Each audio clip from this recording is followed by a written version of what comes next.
Greetings, ladies and gents, and welcome to this daily science fiction extravaganza, commonly known as Tales from Outer Space.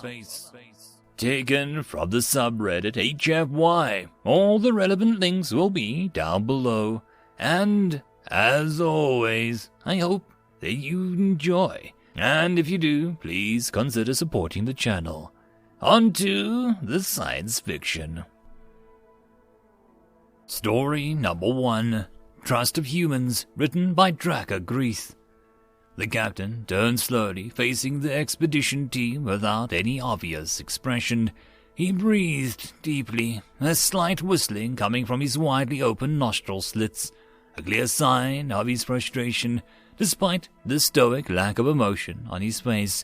Still, the expedition team waited for him to speak first, knowing that they had made a grave error, but not yet clear on just what that error might have been.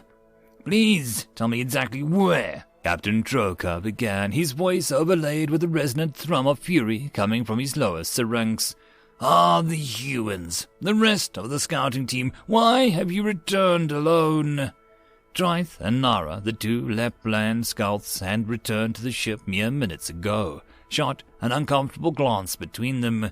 Drachegraethe, the elder of the siblings, answered hesitantly, We left them behind. Things were getting bad down there, and there was some kind of bioform that was harassing us, flying down with clawing at us. We figured..." She drifted off, apparently unable to finish speaking when the captain's ridges flared again, a nearly inaudible hum emanating into the room. When she didn't continue, the captain prompted them. What did you figure? Why are you here with the land crawler without the expensive and mission-critical companions?" Nara answered now, picking up where Drachegraethe left off. We figured it'll leave us alone, the flying creature. You know, if we left something else to chase."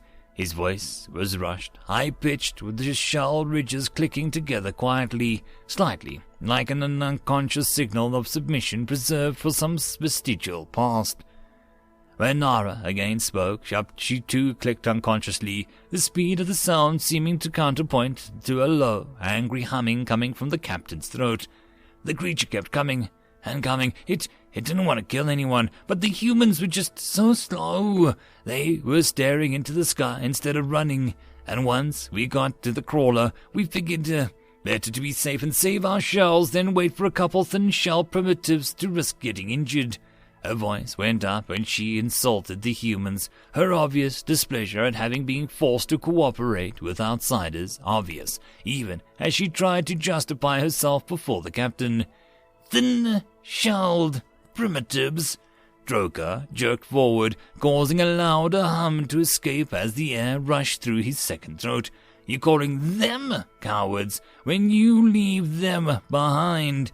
The first predator you confront and you abandon them on a mission to capture samples of local fauna. Are you..." He leaned back as if trying to calm himself, collecting his words.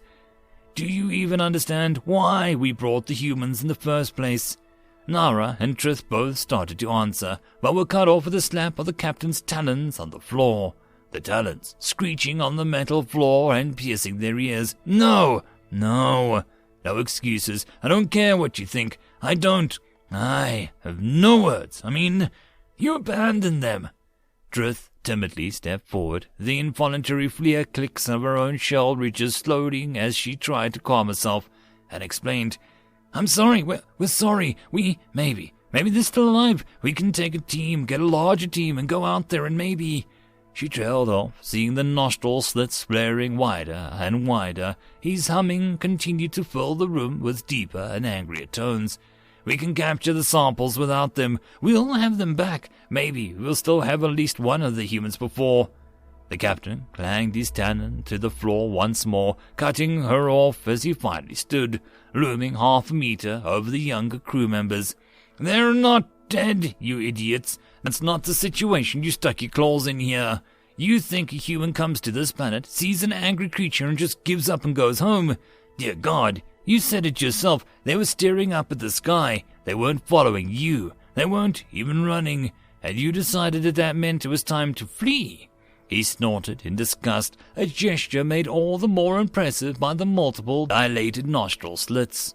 I bet your eyes they'll have netted by the time we find them, if they haven't decided to abandon the mission out of spite. Draethe, who had stepped back when the captain stood up, now stepped further away, pulling Nara along with Foreclaw on his arm. Another stretched in front of her warningly. Then it's fine. We'll go back. We'll get them. It's just a misunderstanding. The captain bellowed back. It's too late. You crack-back buffoons. We can't keep this expedition going without at least a few specialist humans on a planet like this. We need persistence hunters. We need trackers. We need someone who can capture predators without becoming food themselves, and without having to kill the creature either. We needed them. We needed someone who specializes in dangerous creatures, not two idiots who specialize in ruining the whole goddamn mission. He turned back, stomping his feet loudly enough for each step to screech terribly against the metal.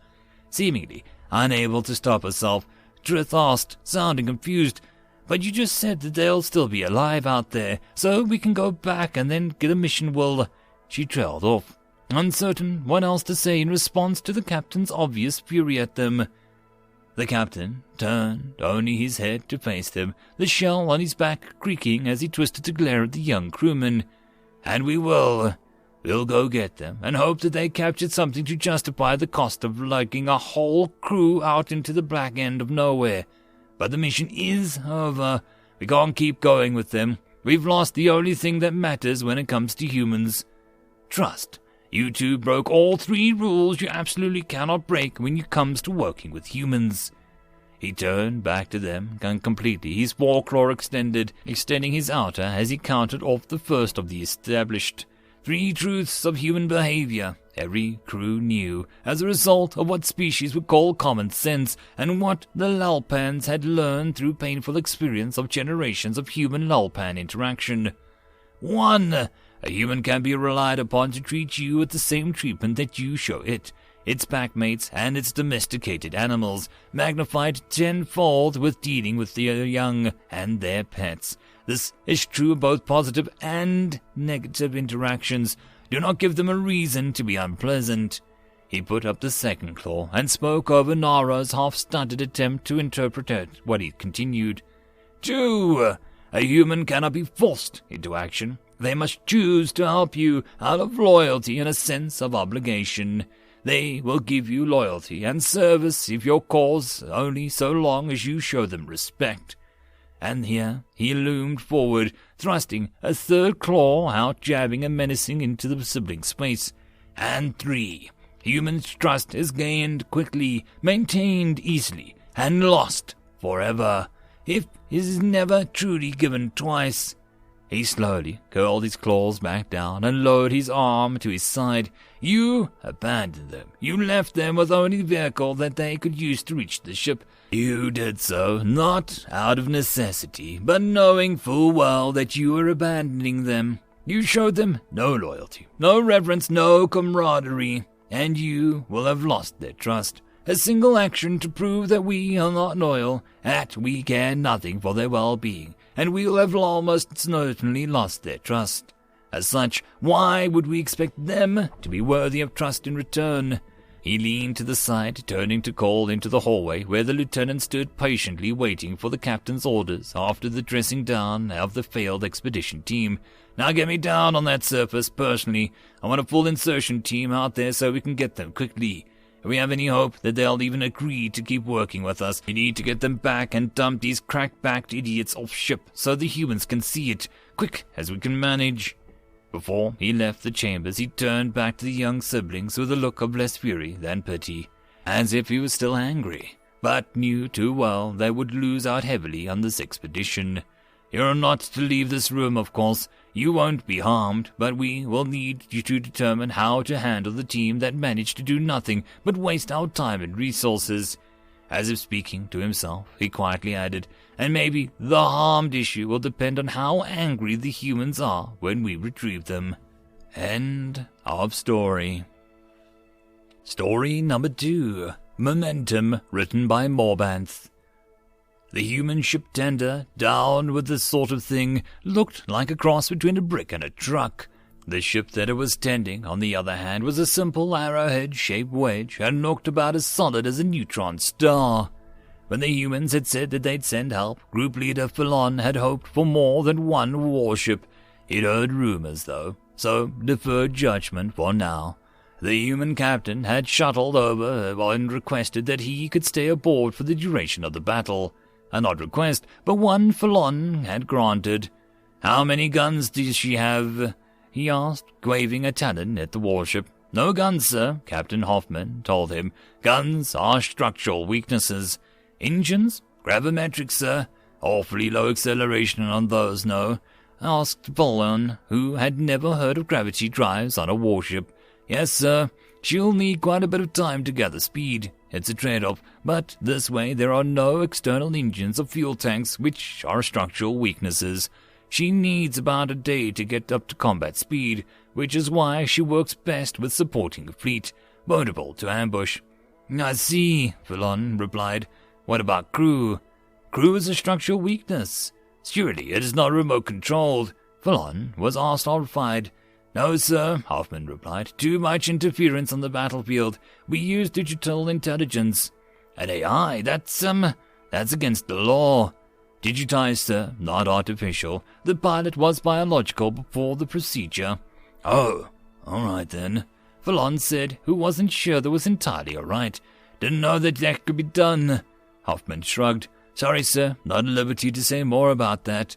Phelon sighed but nodded. "Need to know, and all that." "What about the shields? Didn't see any generators on her, and don't tell me that those are structural weaknesses as well." Hoffman grinned. "No, sir, shields won't work after a jump, and she'll be jumping a lot. Can't say more than that." Phelon sighed again. Microjumps were possible, but not used in combat due to the shield-breaking effect.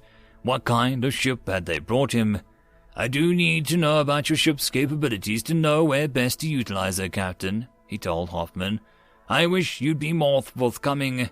"Well, sir, she does her best on her own, ahead of the pack, not in a formation. You'll see soon enough." "Fine," Phelon said. "We will see, then.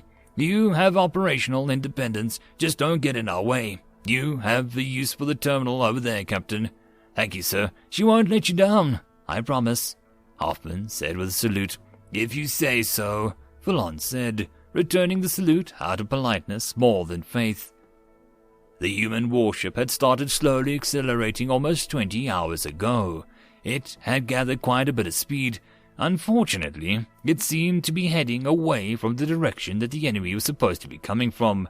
The tender pulled back as well, hiding behind the nearby moon. Phelon looked at his watch. 2 more minutes before the Kazan battle group was expected to arrive. The bastards didn't even bother masking their approach, confident in their victory.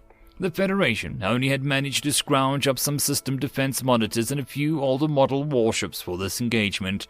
He hadn't wanted to say so in front of the crew, but if the humans didn't pull through, they were all dead, as were the civilians in the world behind them.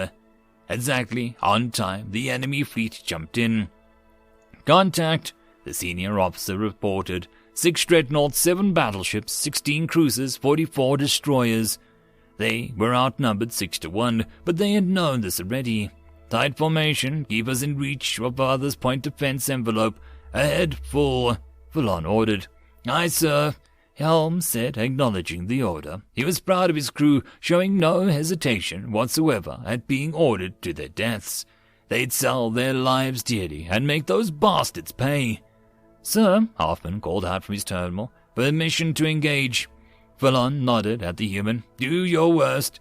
"Oh, I intend to, sir," he said with a feral grin. Phelon had to admire the man's courage. He seemed almost happy about their impending deaths. It would be 10 minutes before they were in weapons range, so he let his curiosity get the better of him and walked to Hoffman's terminal. The man was marking enemy ships with hostile on the screen, replacing them with some kind of strange disc-like icons. They then opened the channel to the tender. "This is Hoffman. Frisbee's marked. Take off the leash." After a moment, the confirmation came back. "Leash removed, sir." He opened another channel, this time to the warship. "Hey, Kirby," he said, as the most unwarlike voice. "Who's a good girl?" "Oof," came the reply. "See what I'm seeing, girl?" he said as he transmitted the marked targets to the ship. "Oof, good girl. Now, kill." The human ship, several light hours away from this point, disappeared from their sensors and blinked right in the middle of the enemy formation.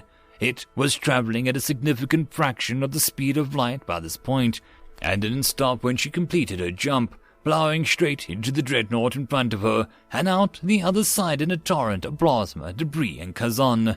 Conservation of momentum could be a real bitch. She disappeared instantly and reappeared underneath the battleship, pointing upwards. She cut the thing in two without slowing down and disappeared again, this time cutting a dreadnought from bow to stern, only to jump from inside the enemy ship to appear behind its next victim.